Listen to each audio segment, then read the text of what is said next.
This is the Flower Revolution series, My Life in Flowers. I'm going to start with chapter 3 and read you this tiny little excerpt. Bees outside my window. In my office, I have a large closet where I keep our mother flower elixirs sealed in jars. There's nothing with a scent, no essential oils, no aromatics, just the flower elixirs. During the few weeks each year when we have our windows open, the bees line up at my window screen and hover for long periods of time, as if there were something inside they were interested in. We used to open the office doors when the weather was pleasant, but we'd spend so much time catching the bees and putting them back outside. Leaving the door open was no longer feasible. It was as if the bees could sense the flower elixirs, and that same thing happens every year. Now, I wrote this little section when we were in a different office that was much, much smaller. Now we're in a huge building, so we're not like looking out the windows, but I will tell you one really cool story. When we were evaluating honeys to use for the flower elixirs, we were looking at all these different beautiful organic honeys from different areas of South America, the mountains, the sea, the rainforest. Wouldn't you know that a bee flew in and flew approximately 200 feet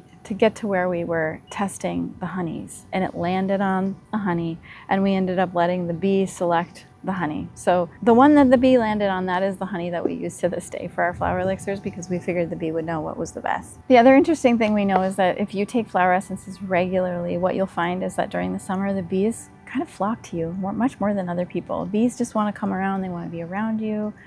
They don't stay for long. They realize you're not a flower and then they take off.